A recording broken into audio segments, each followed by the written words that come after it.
उत्तर भारत के एक छोटे से गांव धनपुर में एक गरीब किसान हरिराम अपनी पत्नी गीता और छोटी बेटी मीना के साथ रहता था। हरिराम सुबह से शाम तक खेतों में मेहनत करता, लेकिन मजदूरी इतनी कम मिलती कि मुश्किल से घर का चूल्हा जल पाता। फिर एक साल ऐसा आया जिसने पूरे गांव की किस्मत बदल दी। बारिश बिल्कुल नहीं हुई, खेत सूख गए, तालाब सूख गए और गांव के लोगों के घरों में भूख ने दस्तक दे दी। हरिराम की पत्नी गीता पहले से ही कमजोर थी। भूख और बीमारी ने उसे और भी कमजोर कर दिया। एक दिन वह चारपाई पर लेटी हुई थी, उसकी सांसें भारी हो चुकी थीं। हरिराम बोला, मीना, मैं तालाब की तरफ जा रहा हूं, शायद कुछ मछलियां मिल जाएं, तुम अपनी मां का ध्यान रखना। इतना कहकर वह चला गया।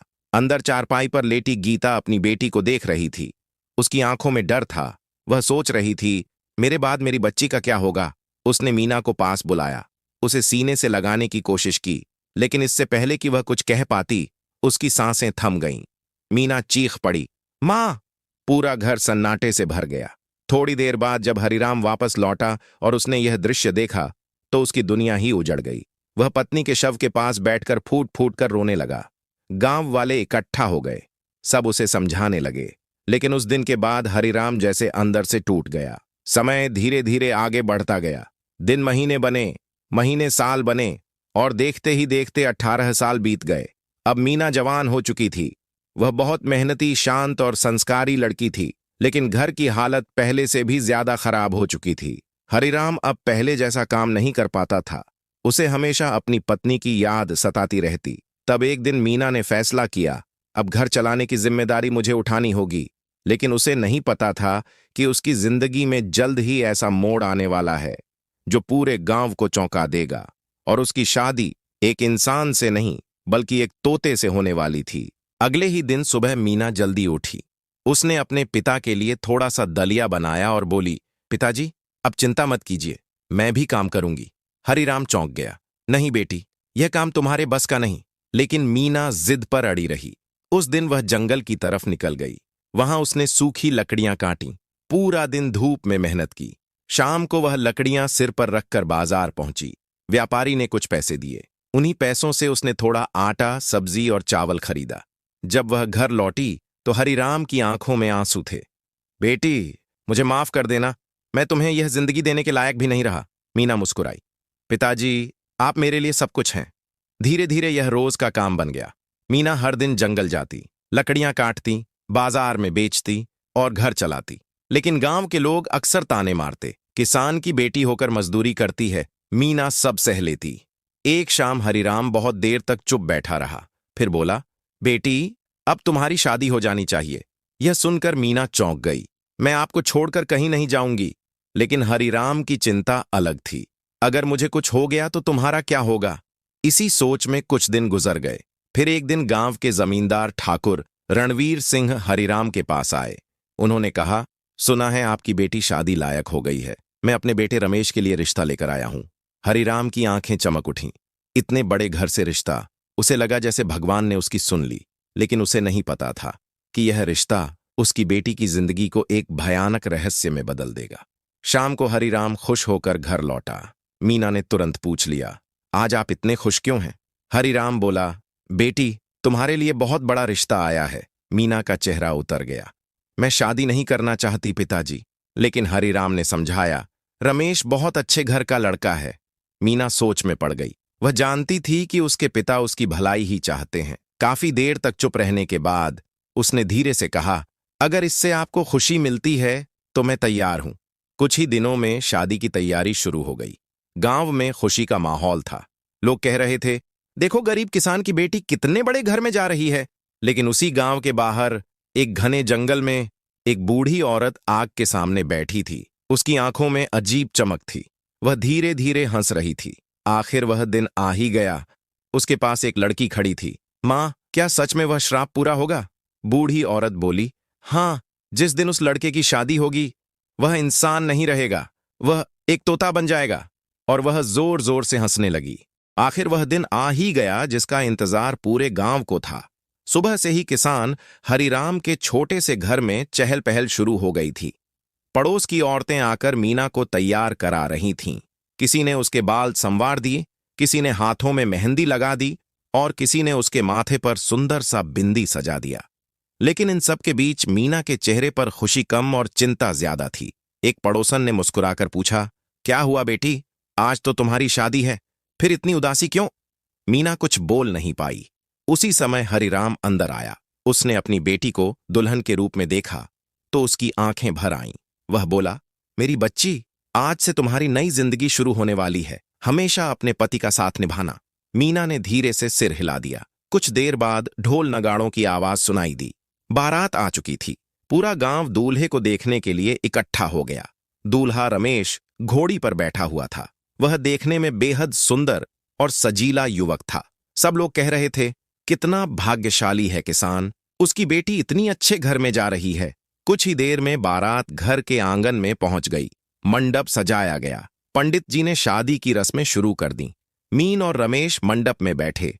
हवन की आग जल रही थी। मंत्रों की आवाज पूरे आंगन में गूंज रही थी। सब कुछ बिल्कुल सामान्य चल रहा था। लेकिन तभी अचानक मौसम बदलने लगा। कुछ ही पलों में आसमान पर काले बादल छा गए। तेज हवा चलने लगी। लोग हैरान होकर आसमान की तरफ देखने लगे। उसी समय दूर जंगल की तरफ वही रहस्यमयी बूढ़ी औरत खड़ी थी। उसकी आंखों में अजीब चमक थी। वह धीरे धीरे मुस्कुरा रही थी। अब देखती हूं कौन बचाता है उसे मेरे श्राप से। इधर मंडप में पंडित जी ने कहा, अब दूल्हा दुल्हन को मंगलसूत्र पहनाए। रमेश ने हाथ में मंगलसूत्र उठाया और मीना के गले में डाल दिया। और जैसे ही उसने यह रस्म पूरी की, अचानक उसके शरीर में अजीब बदलाव होने लगा। पहले उसकी आवाज बदलने लगी, फिर उसके हाथ कांपने लगे। लोग घबरा गए। क्या हुआ दूल्हे को? अगले ही पल सबकी आंखों के सामने एक ऐसा दृश्य हुआ जिसे देखकर पूरा गांव डर से कांप उठा। रमेश का शरीर धीरे धीरे सिकुड़ने लगा। उसके हाथों की जगह पंख निकल आए और कुछ ही सेकंड में वह एक हरे रंग का तोता बन चुका था। मंडप में चीख पुकार मच गई। कुछ बाराती डर के मारे भाग गए। कुछ लोग स्तब्ध खड़े रह गए। मीना वहीं बैठी रोने लगी। यह क्या हो गया? और तभी पंडित जी ने गंभीर आवाज में कहा, अब भाग्य का निर्णय हो चुका है।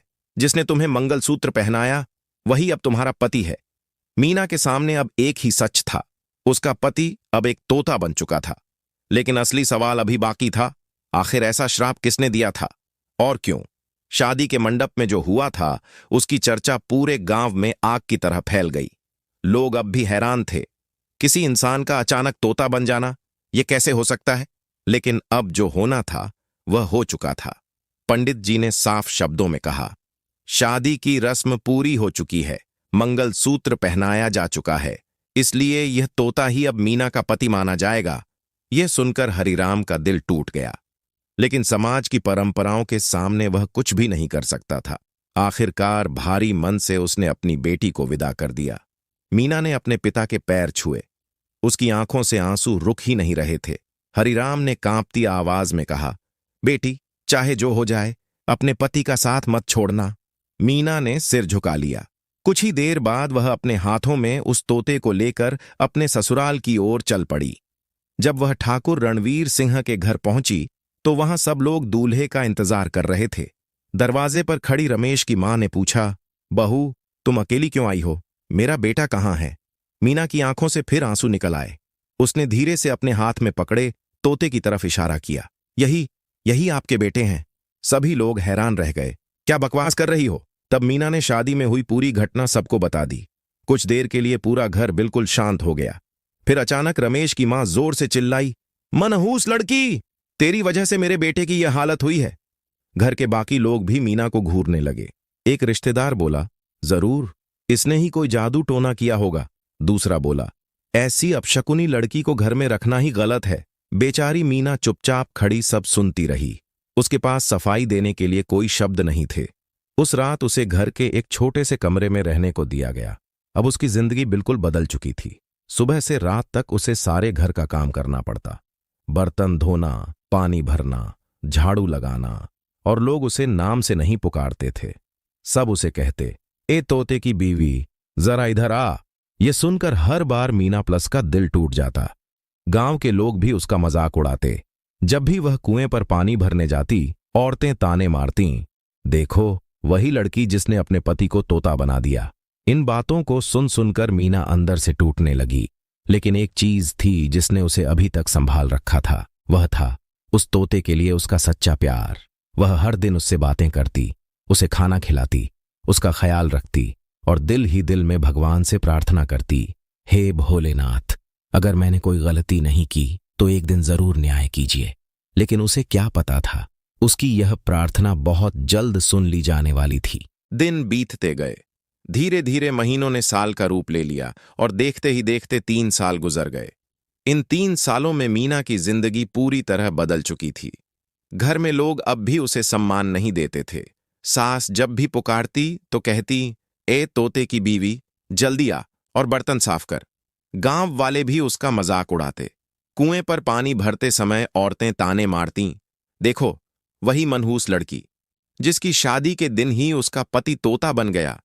इन बातों को सुनकर मीना की आंखें भर आतीं, लेकिन उसने कभी किसी से शिकायत नहीं की। उसने चुपचाप अपने भाग्य को स्वीकार कर लिया था। हर शाम वह अपने कमरे में बैठकर उस तोते से बातें करती। आज फिर सबने मुझे बहुत कुछ कहा, लेकिन मुझे फर्क नहीं पड़ता। तुम चाहे जैसे भी हो, मेरे पति हो। तोता चुपचाप उसे देखता रहता। कभी कभी ऐसा लगता जैसे वह सब कुछ समझ रहा हो। मीना उसका बहुत ध्यान रखती थी, समय पर खाना देती, पानी पिलाती और उसे अपने हाथों से सहलाती। लेकिन उसके दिल में एक ही सवाल हर दिन उठता, भगवान, आखिर मेरी गलती क्या है? एक दिन सुबह सुबह मीना मंदिर गई। वह भगवान शिव के सामने खड़ी हो गई। उसने शिवलिंग पर जल चढ़ाया और हाथ जोड़कर बोली, हे भोलेनाथ, अगर मैंने कोई पाप नहीं किया तो मेरे पति को इस श्राप से मुक्त कर दीजिए। ये कहते कहते उसकी आंखों से आंसू गिरने लगे। उसकी सच्ची भक्ति देखकर मानो भगवान भी पिघल गए। उसी समय मंदिर की सीढ़ियों पर एक साधारण सा भिक्षु आकर बैठ गया। लंबी दाढ़ी, सादा कपड़ा और आंखों में अजीब सी शांति। मीना पूजा करके जैसे ही बाहर निकली, भिक्षु ने धीमी आवाज में कहा, बेटी, मैं कई दिनों से भूखा हूं, क्या मुझे कुछ खाने को मिल सकता है? मीना तुरंत बोली, बाबा जी, मेरा घर यहीं पास में है, आप चलिए, मैं आपको भोजन कराती हूं। भिक्षु मुस्कुराया। वह मीना के साथ उसके घर चला गया। घर पहुंचकर मीना ने जमीन पर आसन बिछाया, फिर रसोई में जाकर चावल और सब्जी की थाली बनाकर लाई। भिक्षु ने बड़े प्रेम से भोजन किया। खाना खत्म होने के बाद उसने मीना की तरफ गौर से देखा, फिर बोला, बेटी, तुम्हारे चेहरे पर बहुत दुख दिखाई देता है। क्या तुम्हारी जिंदगी में कोई बड़ा संकट है? यह सुनते ही मीना की आंखों से आंसू बहने लगे। वह बोली, बाबा जी, मेरे पास सब कुछ होते हुए भी कुछ नहीं है। यह तोता जो आप देख रहे हैं, यही मेरे पति हैं। भिक्षु की आंखों में अचानक एक अलग सी चमक आ गई। वह बोला, अगर तुम चाहो तो मैं तुम्हारे पति के इस रहस्य को जान सकता हूं। मीना चौंक गई। क्या सच में ऐसा संभव है? भिक्षु ने आंखें बंद कर लीं और जैसे ही उसने ध्यान लगाया, तोते के शरीर में अचानक एक दिव्य प्रकाश समाने लगा और अगले ही पल कुछ ऐसा हुआ जो पिछले 3 सालों में कभी नहीं हुआ था। तोता अचानक बोल पड़ा, मीना, क्या तुम्हें मेरी आवाज सुनाई दे रही है? मीना स्तब्ध रह गई, क्योंकि अब वह तोता इंसानों की तरह बात कर रहा था। तोते की आवाज सुनकर मीना जैसे पत्थर की तरह वहीं खड़ी रह गई। उसने कांपती आवाज में कहा, रमेश, क्या सच में यह तुम हो? तोते ने सिर हिलाया। हाँ मीना, मैं ही रमेश हूं। मीना की आंखों से आंसू बहने लगे। 3 सालों से वह जिस तोते से बात करती थी, आज वही उससे इंसानों की तरह बात कर रहा था। भिक्षु शांत बैठा सब देख रहा था। फिर उसने धीरे से कहा, अब समय आ गया है कि सच्चाई सामने आए। बताओ, आखिर तुम्हें यह श्राप किसने दिया? तोते ने गहरी सांस ली। फिर उसने अपना अतीत बताना शुरू किया। यह बात आज से लगभग 8 साल पहले की है। तब मैं अपने पिता के खेतों की देखभाल करता था। हमारे खेतों में बहुत सारे मजदूर काम करते थे। एक दिन वहां एक नई लड़की आई। उसका नाम चंदा था। वह देखने में बहुत सुंदर थी, इतनी सुंदर कि गांव के लोग भी उसकी तारीफ करते थे। वह रोज मजदूरी करने आती। धीरे धीरे हमारी बातें शुरू हो गईं और कुछ ही समय में हम दोनों एक दूसरे को पसंद करने लगे। लेकिन चंदा के बारे में एक बात बहुत कम लोग जानते थे। उसकी मां काली विद्या करने वाली औरत थी। गांव के लोग उसे डायन कहते थे। जब उस औरत को हमारे रिश्ते के बारे में पता चला तो वह अपनी बेटी को लेकर सीधे मेरे घर आ गई। उस दिन मेरे पिता घर पर नहीं थे, मेरी मां अकेली थी। डायन ने मेरी मां से कहा, तुम्हारा बेटा और मेरी बेटी एक दूसरे से प्रेम करते हैं, इसलिए मैं चाहती हूं कि उनकी शादी हो जाए। लेकिन मेरी मां को उस औरत पर भरोसा नहीं था। उन्होंने साफ शब्दों में मना कर दिया। मैं अपने बेटे की शादी किसी तांत्रिक की बेटी से नहीं कर सकती। ये सुनकर वह औरत गुस्से से कांपने लगी। उसकी आंखें लाल हो गईं। वह जोर से चिल्लाई, तुमने मेरी बेटी का अपमान किया है। ठीक है, याद रखना, जिस दिन तुम्हारा बेटा किसी और लड़की से शादी करेगा, उसी दिन वह इंसान नहीं रहेगा, वह तोता बन जाएगा। इतना कहकर वह जोर जोर से हंसने लगी। फिर वह अपनी बेटी को लेकर वहां से चली गई। तोते ने आगे कहा, मेरी मां ने उस घटना के बारे में कभी किसी को नहीं बताया। उन्हें डर था कि पिताजी ये सुनकर परेशान हो जाएंगे, इसलिए उन्होंने हमेशा मेरी शादी की बात टाल दी। लेकिन एक दिन अचानक मेरे पिता ने तुम्हारे पिता से मिलकर रिश्ता तय कर दिया, और फिर शादी के मंडप में उस डायन का श्राप सच हो गया। मीना स्तब्ध होकर सब सुनती रही। उसकी आंखों से आंसू गिरते जा रहे थे। वह बोली, इसमें तुम्हारी कोई गलती नहीं थी। फिर उसने भिक्षु की तरफ देखा और हाथ जोड़कर बोली, बाबा जी, आप जरूर कोई उपाय जानते होंगे। कृपया मेरे पति को इस श्राप से मुक्त कर दीजिए। भिक्षु कुछ देर तक शांत बैठा रहा। फिर उसने आंखें खोलीं और बोला, इस श्राप का एक ही इलाज है, लेकिन जो उपाय उसने बताया वह बेहद खतरनाक था। भिक्षु की बात सुनकर मीना और रमेश दोनों ध्यान से उसकी तरफ देखने लगे। भिक्षु ने शांत आवाज में कहा, इस श्राप को तोड़ने का केवल एक ही रास्ता है। मीना घबराकर बोली, कौन सा रास्ता बाबा जी? भिक्षु ने रमेश की तरफ देखा और बोला, तुम्हें उस डायन के पास फिर से जाना होगा। यह सुनते ही मीना के चेहरे का रंग उड़ गया। क्या? लेकिन वह औरत बहुत खतरनाक है। रमेश भी कुछ पल के लिए चुप हो गया। भिक्षु ने आगे कहा, वह डायन आज भी चाहती है कि उसकी बेटी की शादी तुमसे हो, इसलिए वह लड़की अभी तक कुंवारी है। अगर तुम उसके पास जाओगे तो वह तुम्हें देखकर खुश हो जाएगी। रमेश ने धीरे से पूछा, लेकिन मैं वहां जाकर क्या करूंगा? भिक्षु ने कहा, तुम्हें उसका भरोसा जीतना होगा। उसे कहना होगा कि तुम्हें अपनी गलती का एहसास हो गया है और अब तुम उसकी बेटी से शादी करना चाहते हो। मीना घबरा गई। नहीं, यह कैसे हो सकता है? भिक्षु मुस्कुराया, यह सिर्फ एक चाल है। जब वह तुम पर भरोसा कर लेगी तब वह खुद तुम्हें इंसान बना देगी। रमेश ने सोचा, लेकिन अगर उसने मुझ पर भरोसा नहीं किया तो? भिक्षु बोला, वह जरूर भरोसा करेगी, क्योंकि उसका लालच बहुत बड़ा है। वह चाहती है कि उसकी बेटी जमींदार के घर की बहू बने। फिर भिक्षु ने योजना का आखिरी हिस्सा बताया, जब वह तुम्हें इंसान बना दे तब तुम उसे और उसकी बेटी को अपने घर बुलाना। बाकी काम मैं संभाल लूंगा। यह सुनकर मीना हैरान रह गई। आप? भिक्षु ने हल्की मुस्कान दी, तुम बस मुझ पर भरोसा करो। मीना की आंखों में आंसू आ गए। बाबा जी, अगर रमेश को कुछ हो गया तो? भिक्षु बोला, डर मत बेटी, सच्चे दिल से भगवान पर विश्वास रखने वालों का कभी बुरा नहीं होता। कुछ देर तक कमरे में सन्नाटा छाया रहा। फिर रमेश ने दृढ़ आवाज में कहा, मैं तैयार हूं। मीना ने तुरंत उसकी तरफ देखा। नहीं, यह बहुत खतरनाक है। रमेश बोला, अगर मैं यह नहीं करूंगा तो मैं जिंदगी भर तोता ही बना रहूंगा और तुम्हें भी हमेशा लोगों के ताने सुनने पड़ेंगे। मीना रोने लगी। उसने धीरे से तोते को अपने हाथों में उठा लिया। वादा करो तुम वापस आओगे, रमेश बोला। मैं जरूर लौटूंगा। अगली सुबह मीना ने आंसू भरी आंखों से अपने पति को विदा किया। तोता आसमान की तरफ उड़ गया। मीना हाथ जोड़कर आसमान की तरफ देखने लगी। हे भोलेनाथ, मेरे पति की रक्षा करना। लेकिन उसे नहीं पता था कि जिस जंगल की तरफ रमेश उड़ रहा था वहां उसका सामना होने वाला था, एक भयानक डायन से। रमेश तोते के रूप में तेजी से आसमान में उड़ रहा था। उसके मन में डर भी था और उम्मीद भी। उसे भिक्षु की बातों पर भरोसा था, लेकिन वह जानता था कि जिस जगह वह जा रहा है वहां से वापस लौटना आसान नहीं होगा। कुछ देर बाद गांव खत्म हो गया। अब उसके सामने था एक घना और डरावना जंगल। पेड़ों की ऊंची ऊंची शाखाएं आसमान को ढक रही थीं। चारों तरफ अजीब सी खामोशी थी। न कोई जानवर, न कोई पक्षी, बस ठंडी हवा और पत्तों की सरसराहट। रमेश धीरे धीरे जंगल के अंदर उड़ता चला गया। अचानक उसे दूर एक टूटा फूटा घर दिखाई दिया। वह घर पूरी तरह बेलों और सूखी टहनियों से घिरा हुआ था। दीवारें काली पड़ चुकी थीं और उसके आसपास की जमीन पर अजीब अजीब निशान बने हुए थे। रमेश समझ गया, यही उस डायन का घर है। उसने हिम्मत जुटाई और धीरे से उस घर की खिड़की के पास जाकर बैठ गया। अंदर का दृश्य देखकर वह चौंक गया। कमरे के बीचों बीच आग जल रही थी। उसके सामने वही भयानक डायन बैठी थी।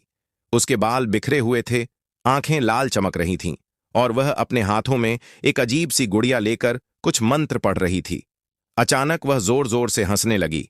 हाँ, हाँ, हाँ, कब तक छिपेगा मुझसे, रमेश? रमेश का दिल धड़क उठा। वह समझ गया कि डायन को उसके आने का पता चल चुका है।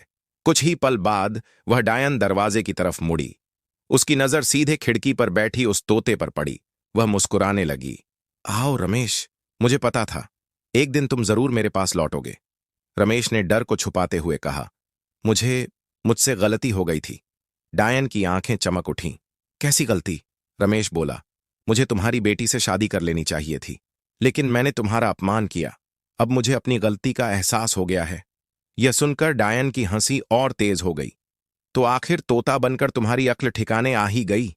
तभी अंदर से एक लड़की बाहर आई। वह थी चंदा, वही लड़की जिससे रमेश कभी प्यार करता था। वह रमेश को देखकर खुश हो गई। मां, देखो, रमेश वापस आ गया। डायन ने रमेश की तरफ देखा। अगर तुम सच में अपनी गलती सुधारना चाहते हो तो अभी मेरी बेटी से शादी करो। रमेश बोला। मैं तैयार हूं, लेकिन एक विनती है। डायन ने भौहें सिकोड़ लीं। क्या? रमेश बोला। मैं चाहता हूं कि पहले आप मुझे इंसान बना दें, ताकि मैं अपनी होने वाली पत्नी के साथ इज्जत से घर लौट सकूं। डायन कुछ पल तक उसे घूरती रही, फिर उसके चेहरे पर एक लालची मुस्कान आ गई। ठीक है, आज मैं तुम्हें फिर से इंसान बना देती हूं। लेकिन उसे नहीं पता था कि रमेश के पीछे एक और ताकत खड़ी थी, और वही ताकत जल्द ही उसकी पूरी दुनिया खत्म करने वाली थी। डायन की आंखों में लालच साफ दिखाई दे रहा था। उसे विश्वास हो चुका था कि रमेश अब पूरी तरह उसके जाल में फंस चुका है। वह जोर जोर से हंसने लगी। अच्छा, तो अब तुम्हें अपनी गलती का एहसास हो गया है? रमेश ने सिर झुका लिया। हाँ, मुझसे बहुत बड़ी भूल हो गई थी। डायन ने अपने हाथ आसमान की तरफ उठाए। उसने धीरे धीरे कुछ डरावने मंत्र पढ़ना शुरू किया। जैसे ही उसने मंत्रों का जाप तेज किया, उसके चारों तरफ काली धुंध फैलने लगी। हवा अचानक भारी हो गई। जंगल के पेड़ जोर जोर से हिलने लगे। चंदा उत्साह से मुस्कुरा रही थी। मां, जल्दी करो! डायन ने अपनी आंखें बंद कर लीं। फिर उसने जोर से चिल्लाया, काली शक्तियों, मेरे आदेश का पालन करो! अचानक एक तेज चमक हुई। काले धुएं का एक गोला सीधा उस तोते की तरफ बढ़ा, और अगले ही पल रमेश का शरीर बदलने लगा। उसके पंख धीरे धीरे गायब होने लगे। छोटा सा शरीर बड़ा होने लगा। कुछ ही सेकंड में वह फिर से एक सुदर्शन युवक बन चुका था। चंदा खुशी से उछल पड़ी। देखा मां, मैंने कहा था ना, रमेश एक दिन जरूर वापस आएगा। रमेश ने अपने हाथों को देखा। वह सच में फिर से इंसान बन चुका था। उसने डायन की तरफ झुककर कहा, आपका बहुत धन्यवाद। डायन मुस्कुराई, लेकिन उसकी आंखों में एक खतरनाक चमक थी। वह बोली, अब तुम्हें अपना वादा निभाना होगा। मेरी बेटी से शादी करनी होगी। रमेश ने शांत आवाज में कहा, बिल्कुल, मैं तैयार हूं। फिर उसने थोड़ा रुककर कहा, लेकिन मेरी एक इच्छा है। डायन ने शक भरी नजरों से पूछा, क्या? रमेश बोला, मेरे माता पिता चाहते थे कि मेरी शादी धूमधाम से हो। अगर मैं आपकी बेटी से शादी करूं तो मैं चाहता हूं कि यह शादी मेरे घर पर हो, ताकि पूरा गांव देख सके कि मैं अपनी गलती सुधार रहा हूं। यह सुनकर डायन कुछ पल के लिए सोच में पड़ गई, लेकिन उसके मन में लालच बहुत ज्यादा था। वह सोचने लगी, अगर मेरी बेटी जमींदार के घर में बहू बन गई तो पूरे गांव पर मेरा राज होगा। वह मुस्कुराई। ठीक है, हम तुम्हारे घर चलेंगे। चंदा बहुत खुश हो गई। अब मैं जमींदार के घर की बहू बनूंगी। तीनों जंगल से निकलकर गांव की तरफ चल पड़े। लेकिन उन्हें क्या पता था कि उसी समय रमेश के घर के बाहर वही रहस्यमयी भिक्षु बैठा हुआ था। वह आंखें बंद करके मंत्र पढ़ रहा था। जैसे ही उसने मंत्र पूरे किए, घर के चारों तरफ एक अदृश्य सुरक्षा घेरा बन गया। एक ऐसा घेरा जो किसी भी बुरी शक्ति को पास आते ही नष्ट कर सकता था। भिक्षु ने आंखें खोलीं और धीरे से मुस्कुराया। अब समय आ गया है सच्चाई सामने आने का। उधर रमेश, डायन और चंदा धीरे धीरे घर के पास पहुंच रहे थे। लेकिन जैसे ही वे उस घर की चौखट पार करने वाले थे, कुछ ऐसा होने वाला था जिसकी कल्पना भी किसी ने नहीं की थी। रमेश, डायन और उसकी बेटी चंदा धीरे धीरे गांव की तरफ बढ़ रहे थे। चंदा रास्ते भर खुश थी। वह बार बार रमेश से कह रही थी, अब हम सच में शादी करने वाले हैं। लेकिन रमेश बस हल्की मुस्कान देकर चुप रहता। उसके मन में एक ही बात चल रही थी, भिक्षु की योजना। कुछ ही देर में वे लोग रमेश के घर के पास पहुंच गए। घर के बाहर वही रहस्यमयी भिक्षु जमीन पर बैठा था। वह आंखें बंद करके मंत्र पढ़ रहा था, लेकिन डायन को उस पर ज्यादा ध्यान नहीं गया। उसे तो बस अपने सपनों की दुनिया दिखाई दे रही थी। अब मेरी बेटी जमींदार के घर की बहू बनेगी और फिर पूरे गांव पर मेरा राज होगा, उसने मन ही मन सोचा। रमेश ने घर के दरवाजे की तरफ इशारा किया। आइए, अंदर चलिए। डायन और चंदा दोनों आगे बढ़ीं, लेकिन जैसे ही उन्होंने घर की चौखट पार की, अचानक चारों तरफ तेज हवा चलने लगी। आसमान में काले बादल छा गए। चंदा घबरा गई। मां, ये क्या हो रहा है? डायन ने तुरंत महसूस कर लिया, ये कोई साधारण जगह नहीं है। उसने चारों तरफ देखा। तभी उसकी नजर जमीन पर बने चमकते हुए चिन्हों पर पड़ी। वह समझ गई, यह एक दिव्य सुरक्षा घेरा है। डायन चिल्लाई, यह जाल है। उसने तुरंत पीछे हटने की कोशिश की, लेकिन तब तक बहुत देर हो चुकी थी। जैसे ही चंदा उस घेरे के बीच पहुंची, अचानक तेज रोशनी चमकी। चंदा दर्द से चीख पड़ी, मां, बचाओ!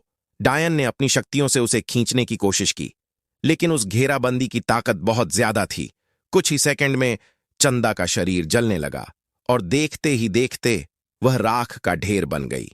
डायन की आंखें क्रोध से लाल हो गईं। वह जोर से चिल्लाई, नहीं! उसकी बेटी उसकी आंखों के सामने खत्म हो चुकी थी। अब उसका गुस्सा 7वें आसमान पर था। उसने रमेश की तरफ घूर कर देखा। धोखेबाज, तुमने मुझे फंसाने की हिम्मत कैसे की? रमेश पीछे हट गया। तभी डायन ने अपने हाथ उठाए और काले जादू का मंत्र पढ़ा। अचानक काली ऊर्जा की लहर रमेश की तरफ बढ़ी। कुछ ही पलों में रमेश का शरीर हवा में उठ गया। वह दर्द से चिल्लाने लगा। डायन चीखी, आज मैं तुम्हें जिंदा नहीं छोड़ूंगी। लेकिन उसी समय भिक्षु धीरे धीरे खड़ा हुआ। उसकी आंखों में अब साधारण इंसान वाली शांति नहीं थी, बल्कि उनमें एक दिव्य चमक थी। वह आगे बढ़ा और गहरी आवाज में बोला, बस अब बहुत हो गया। डायन उसकी तरफ मुड़ी। तू कौन है जो मुझे रोकने की कोशिश कर रहा है? भिक्षु मुस्कुराया और अगले ही पल उसका रूप बदलने लगा। चारों तरफ तेज प्रकाश फैल गया। डायन की आंखें डर से फैल गईं, क्योंकि अब उसके सामने खड़ा था कोई साधारण इंसान नहीं, बल्कि स्वयं देवों के देव महादेव। जैसे ही भिक्षु का रूप बदलने लगा, चारों तरफ तेज दिव्य प्रकाश फैल गया। हवा अचानक शांत हो गई। आसमान में गूंजती हुई एक गहरी आवाज सुनाई दी। रमेश ने जैसे ही उस रोशनी की तरफ देखा, वह तुरंत जमीन पर गिर पड़ा, क्योंकि उसके सामने खड़े थे देवों के देव महादेव। उनकी जटाएं हवा में लहरा रही थीं। माथे पर तीसरा नेत्र चमक रहा था, गले में नाग लिपटा हुआ था और उनके हाथ में त्रिशूल दमक रहा था। यह दृश्य देखकर मीना भी घर के अंदर से बाहर आ गई। जैसे ही उसने महादेव को देखा, वह तुरंत उनके चरणों में गिर पड़ी। उसकी आंखों से आंसू बहने लगे। हे भोलेनाथ, आपने हमारी पुकार सुन ली। लेकिन उधर डायन गुस्से से कांप रही थी। वह चीखी, तो यह सब तुम्हारा खेल था? तुमने मुझे धोखे से यहां बुलाया। शिवजी शांत खड़े रहे। फिर उन्होंने गंभीर आवाज में कहा, तुमने निर्दोष लोगों पर अत्याचार किया है। अपने स्वार्थ और क्रोध में तुमने कई जिंदगियां बर्बाद की हैं। डायन जोर से हंसने लगी। तुम मुझे रोक नहीं सकते, मेरे पास भी काली शक्तियां हैं। उसने तुरंत अपने हाथ उठाए और मंत्र पढ़ने लगी। अचानक उसके चारों तरफ काले धुएं का भंवर बनने लगा। आसमान फिर से काला हो गया। पेड़ जोर जोर से हिलने लगे। डायन ने अपनी सारी ताकत इकट्ठी कर ली। फिर उसने काली ऊर्जा की एक बड़ी लहर शिवजी की तरफ भेजी। लेकिन वह ऊर्जा जैसे ही शिवजी के पास पहुंची, वह खुद ही राख बनकर हवा में बिखर गई। डायन चौंक गई। यह कैसे संभव है? शिवजी की आंखों में अब क्रोध दिखाई देने लगा। उन्होंने कहा, अहंकार हमेशा विनाश की ओर ले जाता है और तुम्हारा समय अब समाप्त हो चुका है। डायन डर गई। उसने तुरंत भागने की कोशिश की, लेकिन शिवजी ने अपने त्रिशूल को जमीन पर टिकाया। पूरा वातावरण कांप उठा। डायन की शक्तियां कमजोर पड़ने लगीं। वह जमीन पर गिर पड़ी। अब उसके चेहरे पर डर साफ दिखाई दे रहा था। वह कांपती हुई आवाज में बोली, मुझे माफ कर दो। लेकिन अब बहुत देर हो चुकी थी। शिवजी ने धीरे धीरे अपनी तीसरी आंख खोली। जैसे ही तीसरा नेत्र खुला, उससे निकलने वाली अग्नि सीधी डायन की तरफ बढ़ी। डायन जोर से चीखी।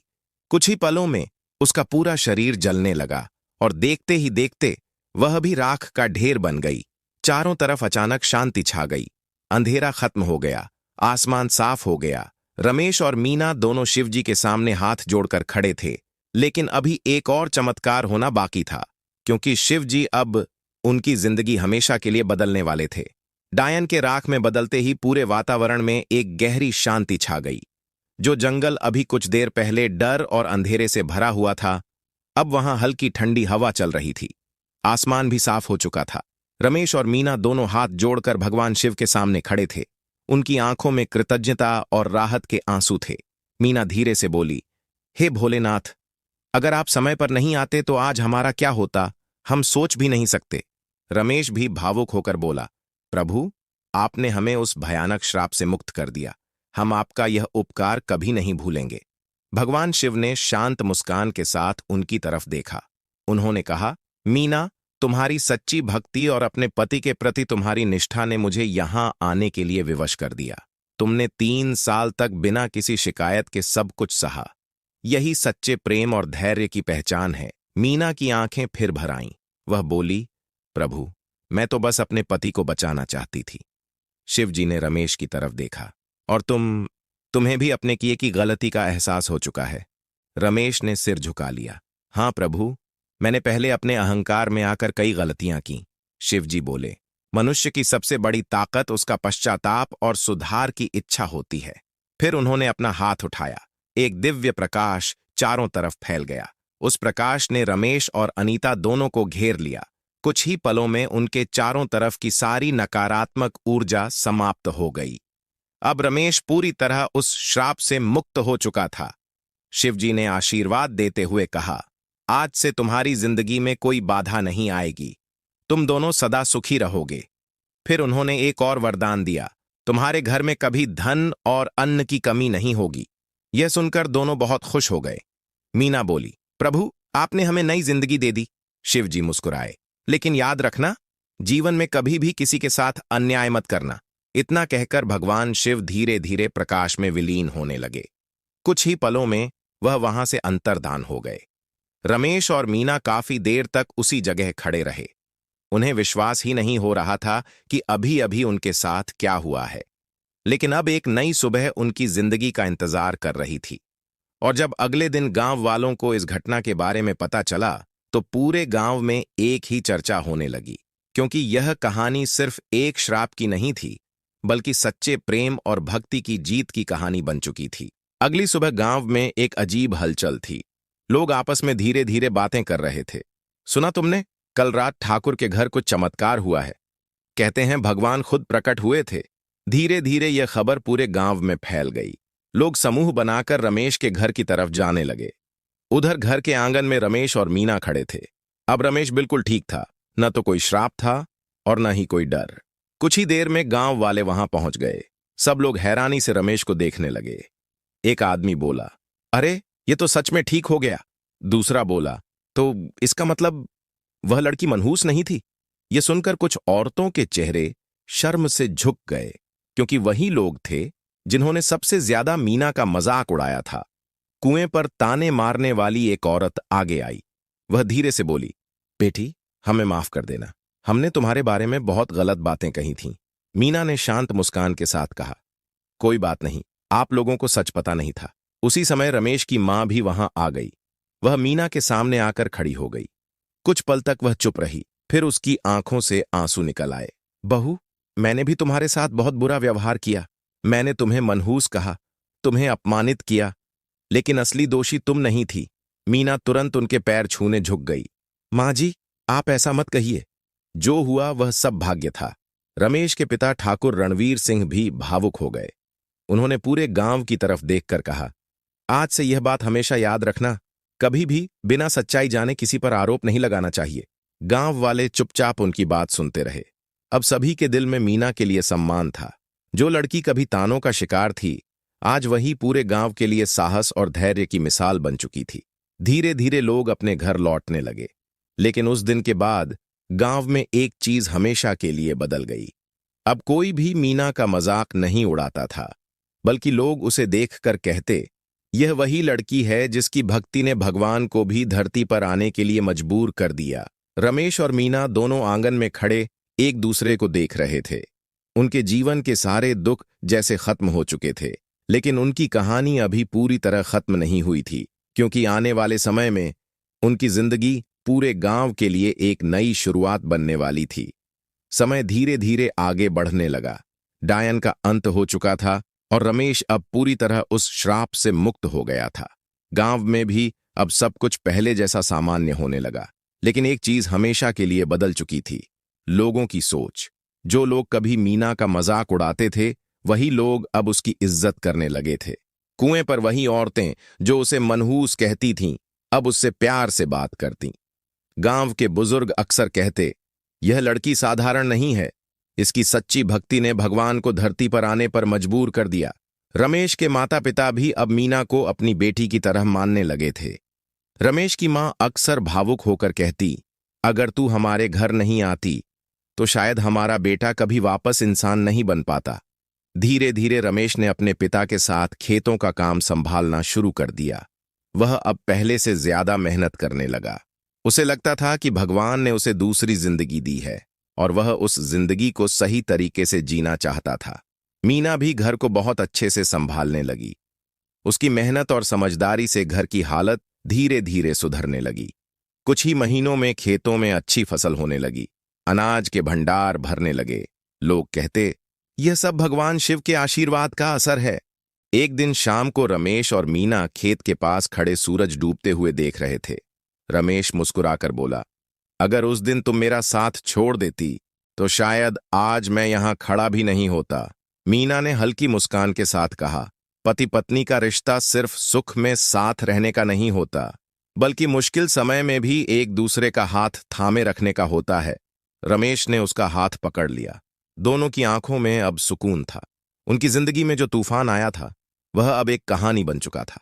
एक ऐसी कहानी जो पूरे गांव के लोग अपने बच्चों को सुनाते थे, ताकि उन्हें यह समझ आ सके कि सच्चा प्रेम, धैर्य और भगवान पर विश्वास सबसे बड़ी ताकत होती है।